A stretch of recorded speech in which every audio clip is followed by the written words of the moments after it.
मैंने ऑन कर दिया, बोलिए। बोलो श्री प्राणनाथ प्यारे की जय। बोलो श्री सतगुरु महाराज की जय। मीठी मीठी सूरत वाले राज श्यामा सुंदर है। मीठी मीठी सूरत वाले राज श्यामा सुंदर है। रूहों पी लो रस भर प्याले राज श्यामा सुंदर। रूहों पी लो रस भर प्याले राज श्यामा सुंदर। कैसी शोभा कैसी फबन है, कैसी शोभा कैसी फबन है। गौर वरण अति नूर बदन है। अंग अंग में नूर उजियारे राज श्यामा सुंदर है। अंग अंग में नूर उजियारे राज श्यामा सुंदर है। मीठी मीठी सूरत वाले राज श्यामा सुंदर।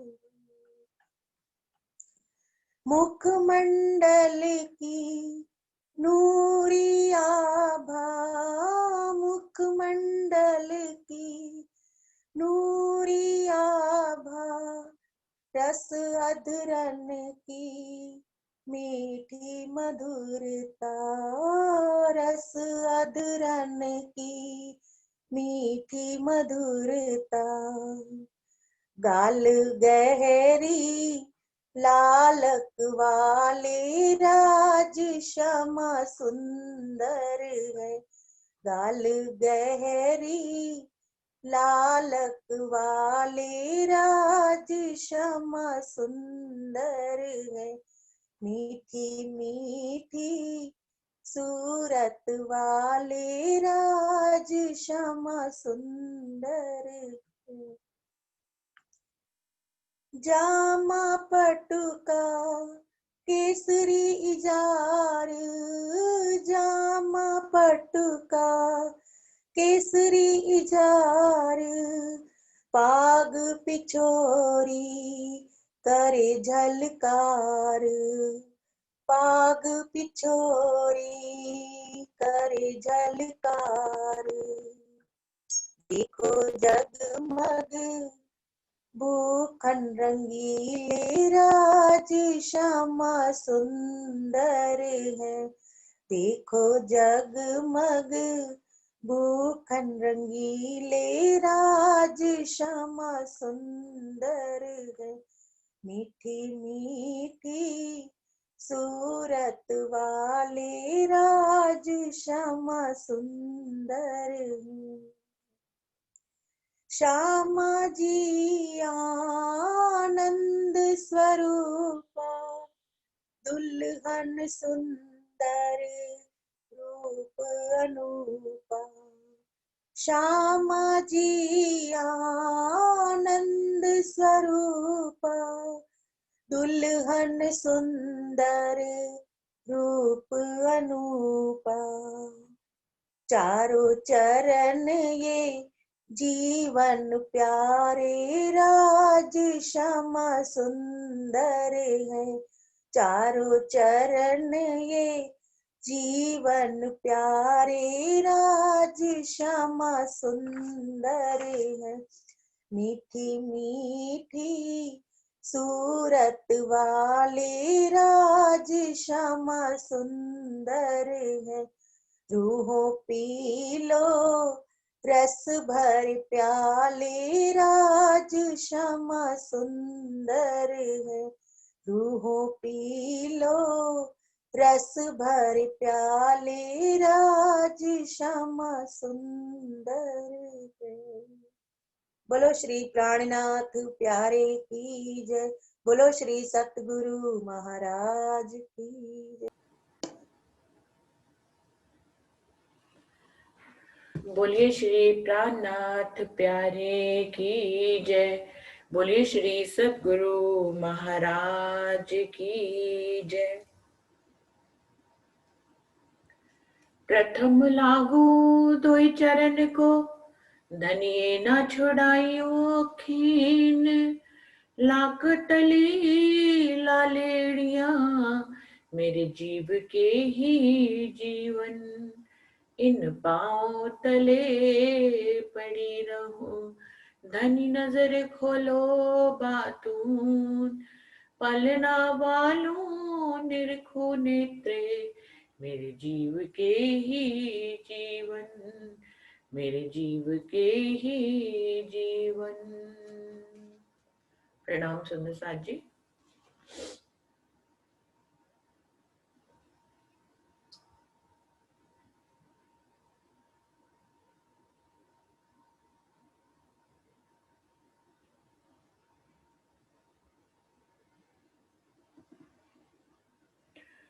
सागर ग्रंथ का चौथा सागर चल रहा है युगल स्वरूप के शोभा और श्रृंगार का, जिसमें राज्य के 2 श्रृंगार हो चुके हैं और श्यामा महारानी के भी 2 श्रृंगार हो चुके हैं। अभी जो तीसरा है वो श्री राज्य का श्रृंगार तीसरा शुरू होता है आज से। सुंदर साथ जी शुरू करते हैं आज इसको। फिर स्वरूप जो निरखिए, नैना होए नहीं त्रपित। मोमिन दिल अर्ज कया, लिखी ताले ए निस्बत। ये जो राजी महाराज का तीसरा श्रृंगार है, इसमें है तो वैसे ही श्रृंगार का वर्णन जैसे पहले 2 श्रृंगारों में वर्णन है, लेकिन इसमें साथ साथ में ये भी कहा गया है कि अब देखने का वक्त हो गया है। यानी कि श्रृंगार के साथ साथ वो आपको देखने की भी प्रेरणा बार बार इसकी हर एक चौपाई में इंद्रावती जी कहेंगी कि आपने श्रृंगार समझ लिया, इंद्रावती जी ने वर्णन कर लिया, हम सबने उसको समझ लिया, लेकिन देखने का वक्त अब आया है। जब आपका दिल अर्श हो गया, राज्य उसमें श्रृंगार करके बैठ गए, तो अब आपको क्या करना है, अब उस श्रृंगार को बार बार से देखना है, फिर अपने अंदर बसाना है और उससे सुख और आनंद लेना है। क्योंकि अंतिम अवस्था इस काल माया के ब्रह्मांड में एक जीव की क्या है, एक जीव की अंतिम अवस्था ये है, क्योंकि उसके ऊपर आत्म बैठी है, परात्म से ये नजर आई है और उसके ऊपर आत्म बैठी है, तो उसको इसका लाभ लेना चाहिए। लाभ कैसे लेना चाहिए? अंतिम अवस्था यही है कि हम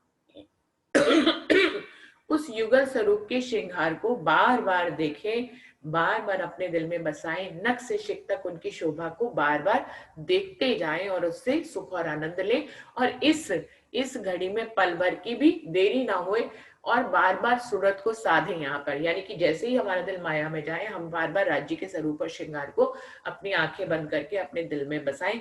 पल भर का भी मौका मिले तो हम ये करें।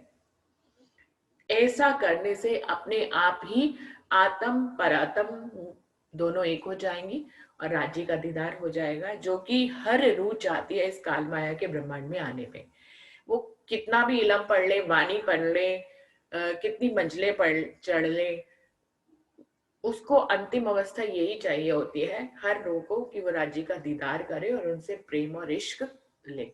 तो इस अवस्था तक आने के लिए बार बार राज्य के सभी स्वरूपों को, श्रृंगार को और श्यामा महारानी के सभी श्रृंगार को अपने दिल में बसाना रहेगा। तो इसमें बार बार ऐसा संदेश इंद्रावती जी दे रहे हैं। क्या कह रही है? फिर स्वरूप जो निरखिए, नैना हुए नहीं त्रपित।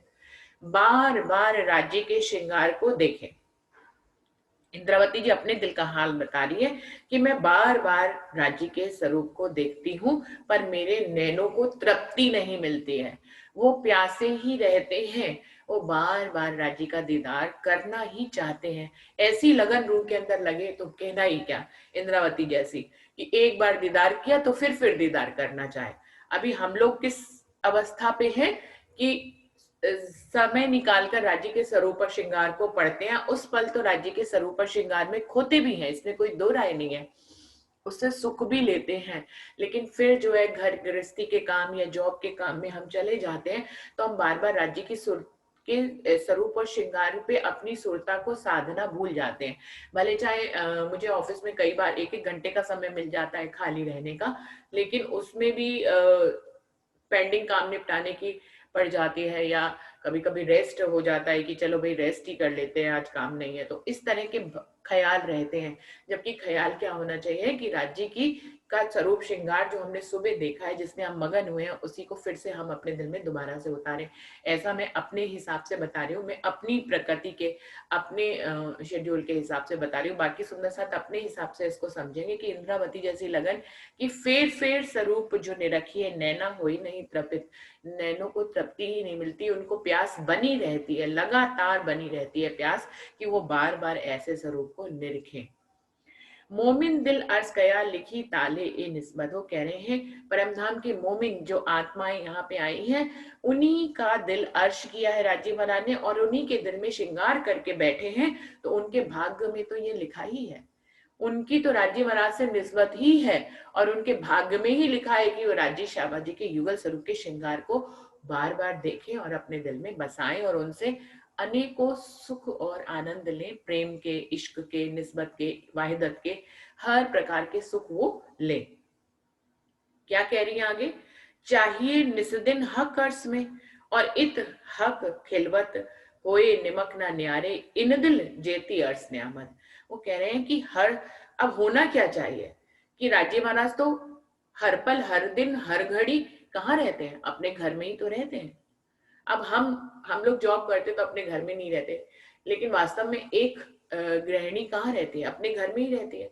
तो और किसी पुरुष के लिए भी कहा जाता है तो वो यही कहा जाता है कि भैया वो अपने घर में रहते हैं। घर जो होता है वो मुख्य स्थान होता है, जहां पर किसी को भी कहा जाता है कि वो वहीं रहते हैं, भाई उनका एड्रेस क्या है, वो उस घर में रहते हैं। तो वो कह रहे हैं चाहिए निस्दिन हक अर्श में, होना तो यही चाहिए, होता तो यही है कि राजी महाराज अर्श में रहते हैं, अपने घर में परम धाम में रहते हैं, और ये थक खिलवत, और जहां राजी महाराज रहते हैं वहीं उनकी खिलवत होती है, वहीं उनकी श्यामा बरानी होती है, वहीं उनकी रूहें होती हैं। तो इस प्रकार से वो उनकी खिलवत भी वही होती है, जहां राजी श्यामा जी रूहें गुप्त बातें करें उसको खिलवत कहते हैं।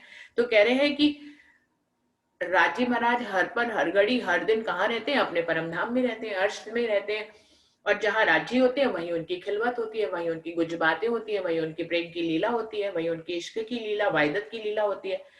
और वह होए निमक ना न्यारे इन दिल, तो ये जहां पर राजी है, जहां उनकी खिलवत है, ये एक पल की भी न्यारी नहीं होती है जिस दिल में राजी महाराज अर्श करके बैठ जाते हैं।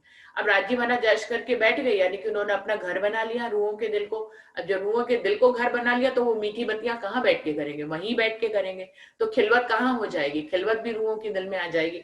तो जब ऐसा हो जाएगा, और परम धाम की जेती अस नियामत, और जहां राज्य होते हैं वहीं परम धाम की सारी नियामतें होती हैं, यानी कि वहीं पे खूब खुशहालियां होंगी, वहीं पे 25 पक्ष होंगे, वहीं पे पशु पक्षी होंगे, वहीं पेड़ पौधे और वहीं पे पूर्ण परम धाम आ जाएगा। होए निमक न न्यारे इन दिल, तो हमें करना क्या चाहिए? जब रूहों के दिल में राज्य ऐसी बैठक कर ले और अपनी खिलवत ले आए, अपनी परम धाम की सारी नियामतें जिस दिल में ले आए, वहां से इस सारी नियामतों को एक पल के लिए भी दूर नहीं होना चाहिए। होए निमक न न्यारे इन दिल, इस दिल से, जिस दिल में राजी महाराज ने घर बना लिया, जिस दिल में राजी महाराज खिलवत ले आए, जिस दिल में राजी महाराज सारी नियामतें ले आए, इन दिल होत निमक न न्यारे, उस दिल से एक पल के लिए भी न्यारे नहीं होना चाहिए राजी महाराज को। वर्णन किया हक सूरत का, रूह देखा चाहे फेर फेर, यही अर्स दिल रूह के बैठे सिंगार कर। इंद्रावती जी कह रही है मैंने राजी महाराज की सूरत का बार बार वर्णन तो किया, ये तो तीसरी बार करने जा रही हूँ, पहले 2 बार कर दिया, अब तीसरी बार भी कर रही हूँ। वर्णन किया हक सूरत का, रूह देखा चाहे फेर फेर, बार बार वर्णन तो कर दिया, आगे श्रृंगार ग्रंथ में भी बार बार वर्णन करूंगी, तो बार बार वर्णन तो कर दिया, पर रूह देखा चाहे फेर, इतनी बार वर्णन करने का मतलब क्या? कि रूह देखा जाए फिर रूह के अंदर ऐसी लगन लग जाए कि वो ऐसे श्रृंगार को बार बार बार बार देखे। यही अर्श दिल रूह के बैठे सिंगार कर, अपनी आत्माओं के दिल को अर्श करके राज्य महाराज पूर्ण श्रृंगार करके उनके दिल में बैठ गए हैं। यही अर्श दिल रूह के बैठे श्रृंगार कर कर बैठ गए हैं राज्य महाराज। अब निस्दिन रूह को चाहिए फेर सब अंग देखे नजर, सूरत छवि सलोकी देखो भूखन अंग वस्त्र। अब निस्दिन रूह को चाहिए। अब जब श्रृंगार करके राजी महाराज बैठ गए, नख से शिकता श्रृंगार कर लिया, वहीं अपनी खिलवत ले आए, वहीं अपनी सब नियामतें ले आए। अब रूह को क्या करना है निस्दिन? जिस दिल में इतना सब कुछ लेकर खजाना राजी महाराज आए, तो अब रूह को निस्दिन हर पल हर घड़ी क्या करना चाहिए? फेर सब अंग देखे नजर। वो राजी महाराज के सारे अंगों को दोबारा से फिर सब अंग देखे नजर, अपनी आत्म की नजर से, अपनी जीव की नजर से, अपनी तन की नजरों से और अपनी परात्म की नजर से वो उनके सब अंगों को दोबारा से देखे। सूरत छवि सलूकी देखो भूखन अंग वस्त्र। राजी महाराज की छवि, उनकी सूरत, उनकी सलूकी बनावट, उनके भूषण, उनके अंगों और उनके वस्त्रों को वो बार बार देखे। सिंगार किया सब दुल्हे वस्त्र या भूखन, अब बखत हुआ देखन का देखो रूह के नैनन। बहुत ही सुंदर चौपाई है कि राजी महाराज ने सारा श्रृंगार कर लिया वस्त्र और आभूषणों से, नख से सिर तक। दुल्हा ने, हमारे दुल्हा ने, प्रीतम ने, हमारे वाला जी ने, हमारे दिल के सुभान राजी महाराज ने सारा श्रृंगार कर लिया वस्त्रों और आभूषणों से, नख से सिर तक। और रूह के दिल में अपनी सारी नियामतों के साथ बैठ गए। तो अब क्या? अब वक्त हुआ देखन का। अब तो ये सुनहरा अवसर आ गया है राजी महाराज को नख से शिक तक देखने का। देखो रूह के नैनन, अब अपनी आत्मा के नैनों को खोलकर राजी महाराज के श्रृंगार को, राजी महाराज के वस्त्रों को नख से शिक तक उनका दर्शन कीजिए। यही वक्त अब आ गया है। क्या श्रृंगार किया सब दुल्हे वस्त्र या भूषण, अब वक्त हुआ देखन का देखो रूह के नैनन। अब अपनी आत्म की नजर से राजी के नख से सिक तक को श्रृंगार को देखो और अपने दिल में आनंद उसका लो। यही समय है अब जबकि तीसरे श्रृंगार का भी वर्णन हो रहा है। सब अंग देखो फेर के और देखो सब श्रृंगार, काम हुआ अपनी रूह का देख देख जाऊं बलिहार।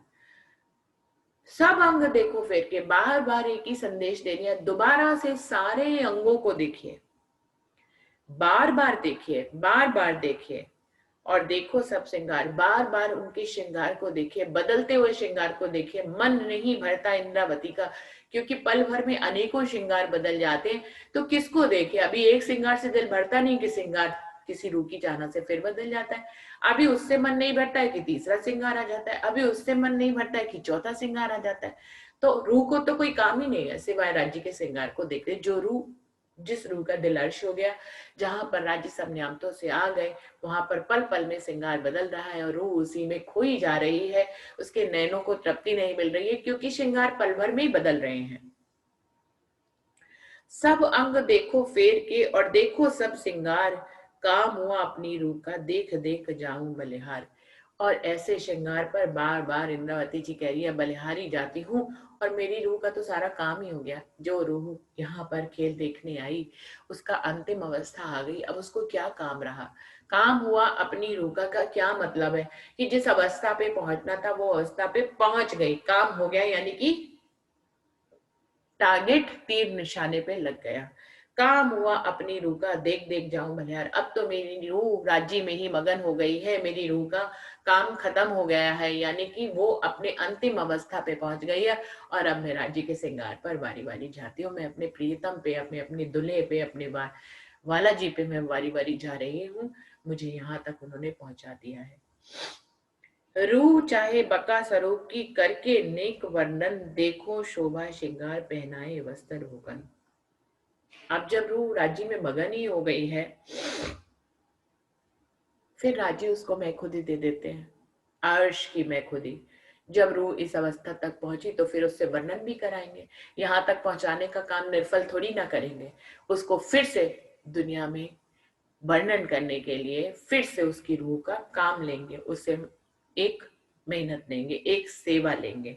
तो रूह चाहे बका स्वरूप की, उसके अंदर यहाँ तक पहुंचने के बाद एक अर्श की मैं खुद ही डालकर उसके अंदर ही ये चाहना पैदा करते हैं कि वो अब जहां जितना उसने श्रृंगार और स्वरूप को देखा है उसका वर्णन अपनी अर्श की रूहों के लिए करे, जिससे कि और अर्श की रूहें भी बिल्कुल उस रूह जैसा वैसा ही सुख ले और वो भी उसी अवस्था तक पहुंचे। तो इंद्रावती जी को ये काम मिला हुआ है, ये सेवा मिली हुई है कि उनको राजे महाराज पहले अपने हुक्म से अपनी मेहर से यहाँ तक पहुंचाते हैं और फिर उनको अर्श की मैं खुद ही देकर सब सुंदर साथ को उसके सामने अपना वर्णन कराते हैं, जिससे कि इन्हीं के माध्यम से राजी स्वयं नहीं आ सकते, इसी तरह से वो माध्यम बनाते हैं और इस प्रकार से वो किसी ना किसी को माध्यम बनाकर और रूहों को अपनी तरफ खींचते हैं। ये उनका तरीका है, यही उनकी विधि है और हम सब इस विधि को जानते हैं, हम सब इस तरीकों को जानते हैं। इसी प्रकार से सदगुरु इस धरती पर आते हैं, उनको राजी पहले मेहर करके अपने तक पहुंचाते हैं और फिर अपनी मैं खुद ही देकर उनको वापस इस और रूहों को जगाने के लिए भेजते हैं। जैसे इंद्रावती से काम लिया वैसे ही और मोमिनों से भी काम लेते हैं। इसी प्रकार से इस दुनिया में परमहंस आते हैं और इस प्रकार से वो संदेश देते हैं। सुंदर साथ जी, हम सब इन विधियों को, इन तरीकों को जो राजी महाराज इस्तेमाल करते हैं हम सब जानते हैं और इसीलिए हम सब फना, जिसको जो भी है उनके सद्गुरु उनके ऊपर वो फना होते हैं। रूह चाहे बका स्वरूप की करके नेक वर्णन, मेरी रूह चाहती है कि मैं अखंड परम धाम के स्वरूपों का थोड़ा सा वर्णन करूं। अभी इसको थोड़ा सा वर्णन कह रही है, राज्य के 3 श्रृंगार वर्णन कर दिए, श्यामा महारानी के 2 श्रृंगार, सुंदर साथ के श्रृंगार और श्रृंगार ग्रंथ में तो अनेकों श्रृंगार का वर्णन करके भी इंद्रावती क्या कह रही है, नेक वर्णन करके नेक वर्णन, देखो शोभा श्रृंगार पहनाए वस्त्र भूषण। और जब मैं वर्णन करती हूँ तो मेरी रूह को फिर भी सुख मिलता है, क्योंकि मैं दोबारा से राजी महाराज के शोभा और श्रृंगार को जब वर्णन करती हूँ तो दोबारा से देखती हूँ, उनको वस्त्र और आभूषणों को जिस तरह से पहनाती हुई मैं ये सेवा करती हूँ, वैसे ही मुझे भी उनका सुख, उनके वस्त्र और आभूषणों का अनेकों अनेकों बार सुख मिलता है। तो सुंदर साथ जी, जो जो रूह वर्णन करती है और जो रूह सुनती है, यरस परस का नाता है, दोनों को ही सुख मिलता है इसमें।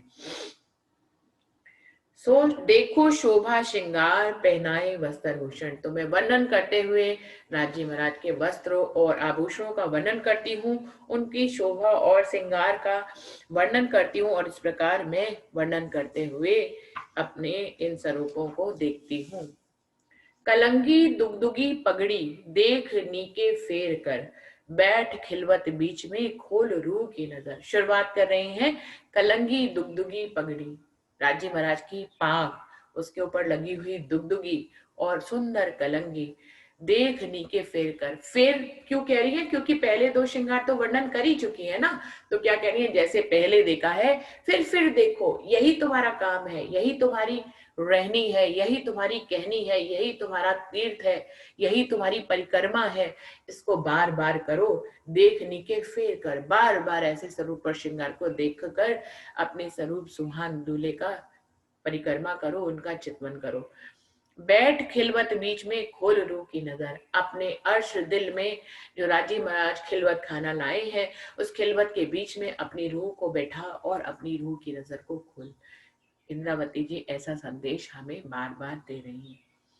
पहले देख पाग सलूकी, माहे कई विध फूल कटाव, जोत करी है किनविद जानू के नकस नंग जड़ा। पाग का वर्णन कर रही है कि पहले, सबसे पहले राजी महाराज की संदेश भी दे रही है। हम सब सोचते हैं कि पहले चरणों में जाएं, पहले पाग में जाएं, कि पहले मुखार बिंद में जाएं।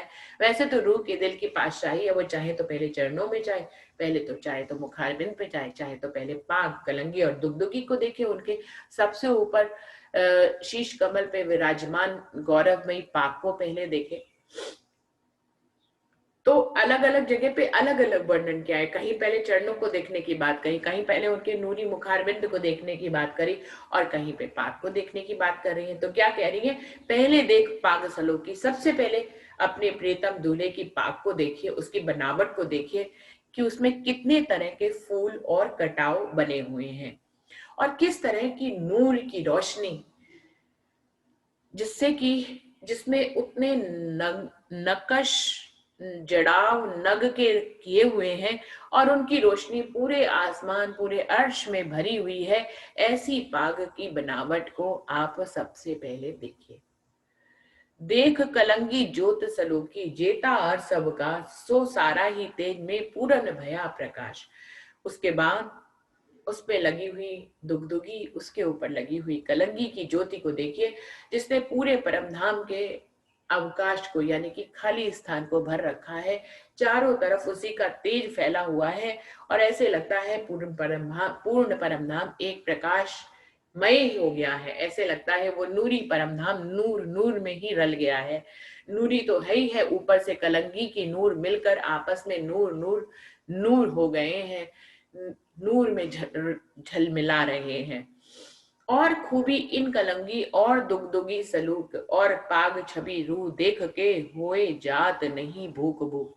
देखिए, एक पाग, एक कलंगी, एक दुगदुगी जो एक ही नजर में देखी जा सकती है, उसके लिए पांच पांच चौपाइयों में इंद्रावती जी अपने दिल से वर्णन करती हैं कि कितनी महिमा है उस पाग की, उस पे लगी कलंगी की और उसकी दुगदुगी की।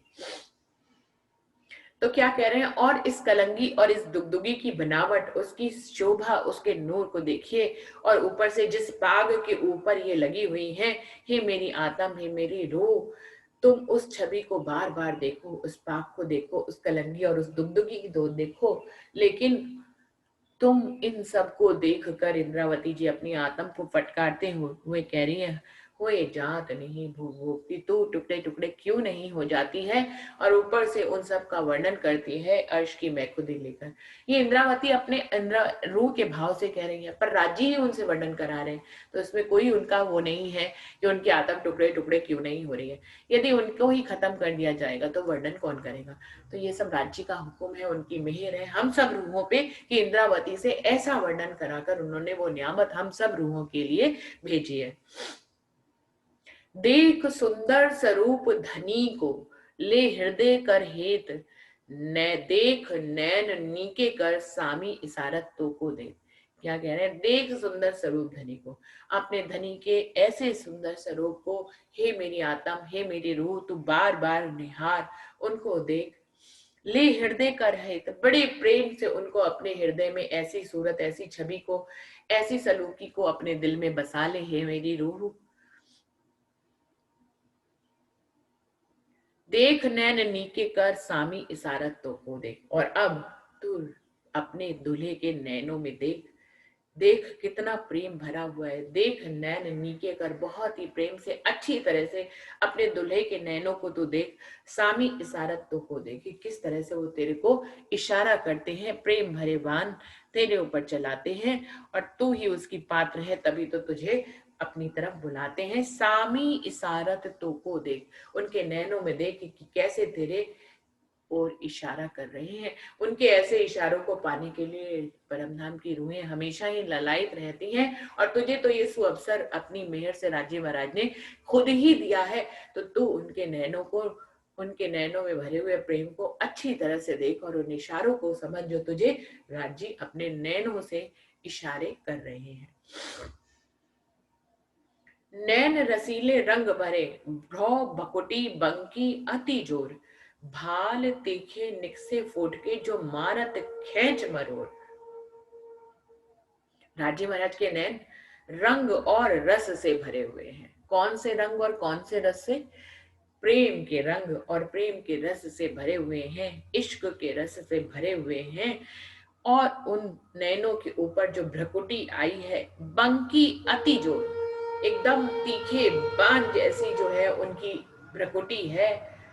बिल्कुल ऐसे लगता है कि रूहें उनके नैनों से नैन मिलाएंगी और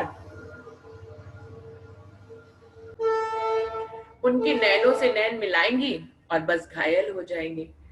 भाल तीखी निकसे फूट के, जो मारत खेच मरोड़। अगर राज्य महाराज के दिल में अपनी किसी रूह के ऊपर मेहर करने का भाव आ जाता है, उनको इश्क और प्रेम देने का भाव आ जाता है, तो बिल्कुल भाले की तरह उनके ये नयन और ये भ्रकुटी हमारे दिल को चीर कर चली जाती है। ऐसे खेच के, मरोड़ के, मरोड़ के मतलब तिरछी चितवन करके राज्य महाराज बड़े ही नैनों को अपने घुमाकर अपनी रूहों के ऊपर ऐसे नैन बाण मारते हैं कि रूहें उनकी तरफ खिंच कर रह जाती हैं। ऐसा सौभाग्य हर रूह को प्राप्त नहीं होता है। इंद्रावती जी इस छवि का वर्णन कर रही हैं कि राजी महाराज कैसे अपने नैनों के बाण को पहले साधते हैं और फिर अपनी खींच कर तिरछी चितवन से अपनी रूहों को के ऊपर चलाते हैं, जिससे रूहें घायल हो जाती हैं। हसत शोभित हरवटी अंग भूखन कई विवेक मुख बीड़ी शोभित पानकी क्यों वर्णो रसना एक। जब हंसते हैं मुस्कुराते हैं अपनी रूहों को देखकर तो उनकी ये थोड़ी बहुत ही सुंदर दिखाई देती है। अंग भूकन कई विवेक, और उनके अंगों पे जो आभूषण धारण किए हैं वो सब मुस्कुराने लगते हैं। राजी महाराज का अंग प्रत्यंग मुस्कुराता है अपनी रूहों को देखकर प्रेम में, और उनके साथ साथ उनके भूषण भी उसी ही तरह से, उसी लय में, उसी रस में, उसी रंग में उनका ताल नहीं छोड़ते, उनका साथ नहीं छोड़ते, वो भी मुस्कुराते हैं।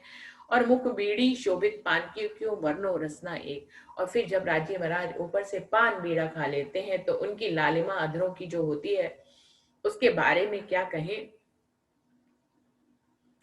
इस एक रचना से मैं उनके अंग प्रत्यंग के हर अंग के गुणों का, हर अंगों के रसों का, हर अंगों की छवि और सलूकी का वर्णन इंद्रावती जी कह रही है। इस एक रचना से कैसे करूं। जब राजी महाराज पान का बीड़ा लेते हैं, अभी तो वो नैन बानों की बात कर रहे थे, अभी वो उनके लाल मुख के अधुर की बात कर रहे हैं, तो कैसे इंद्रावती जी कह रही है कि मैं कैसे उनके इतने सारे गुणों का वर्णन करूं एक ही रचना से। लाल रंग मुख अधुर तंबोल अति शोभाए, ए लालक हक के मुख की मेरे मुख कही ना जाए। लाल रंग मुख अधूर, जब पान का बीड़ा लेते हैं तो पूरे अधूर और अंदर से उनका मुख जो है वो लाल रंग का हो जाता है, क्योंकि अंदर से तंबोल जो है वो शोभा लेते हुए राजी महाराज उसको ले लेते हैं अपने मुख में। तो राजी महाराज के अपने दुल्हा के मुख की ऐसी लालिमा को इंद्रावती कह रही है मैं अपने मुख से वर्णन नहीं कर पाती।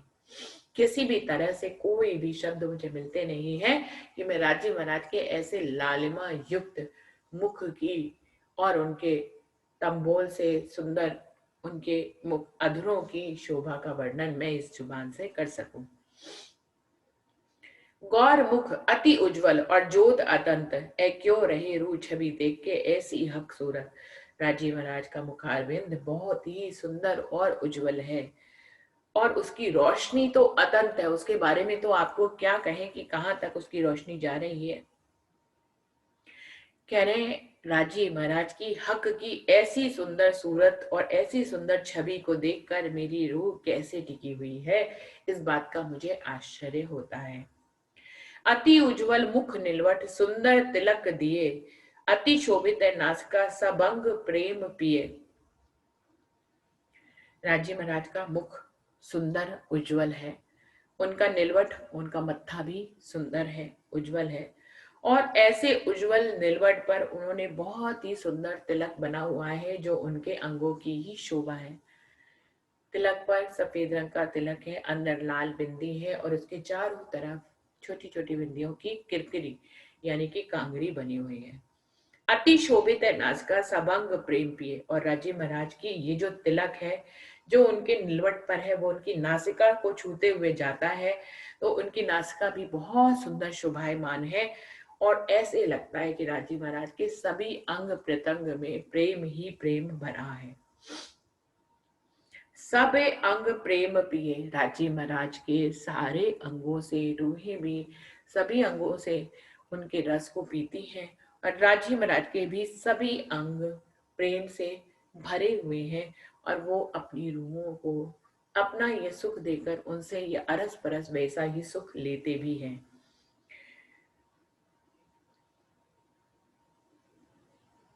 निलवट चौक चारों तरफों रंग शोभित ज्योत अपार, निरख निरख नेत्र रूह के सब अंग हुए करा। राजी महाराज का निलवट जो मत्था है उसकी रोशनी चारों तरफ, उसकी रोशनी फैली हुई है और रूह अपने नेत्रों से राजी महाराज के ऐसे मुखारबिंद को बार बार देखती है और उसके सभी अंगों को वैसा ही करार मिलता है, वैसे ही सुख समृद्धि मिलती है, शांति मिलती है, जिसको कहते हैं ना सुकून मिल जाना। बिल्कुल ऐसा ही सुकून रूहों को राजी महाराज की ऐसी सुंदर छवि को देखकर मिलता है।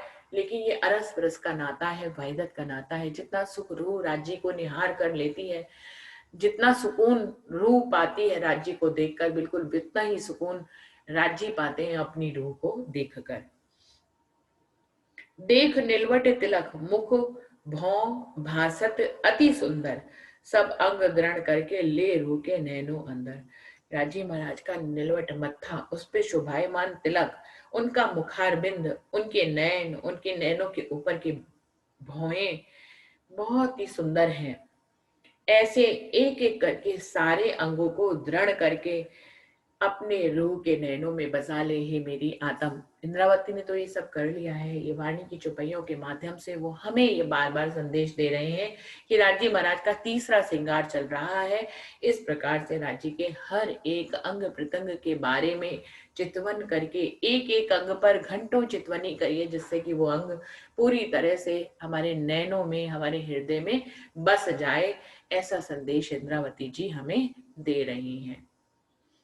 नैन निलवट बंकी छवि अति चंचल तेज तारे, रंग भीने अति रस भरे बका निस्बत रूह प्यारे।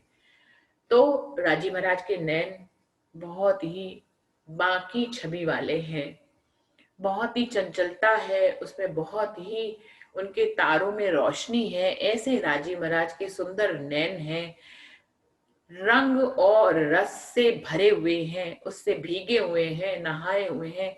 बका निस्बत रूह प्यारे, और इनसे, इन नैनों से हमारी अखंड परमधाम की निस्बत है, मेरी रूह की। ऐसे सुंदर छवि को मैं निहार रही हूँ, इंद्रावती जी कह रही हैं। सुंदर आगे का वर्णन कर लेंगे, नैनों का वर्णन अभी चल रहा है सुंदर जी, लेकिन समय जो है वो खत्म हो रहा है, इसलिए यहीं पे ही चौपाई को दोहराते हैं। नैन निलवट बंकी छवि अति चंचल तेज तारे, रंग भीने अति रस भरे बका निस्बत रूह प्यारे, बका निस्बत रूह प्यारे। बोलिए श्री प्राणनाथ प्यारे की जय, बोलिए श्री सद्गुरु महाराज की जय। ये बिल्कुल 1 ही मिनट में मीटिंग ऑफ हो जाएगी, तो मैं मीटिंग एंड ही कर रही हूँ और फिर नए में हम लोग आएंगे।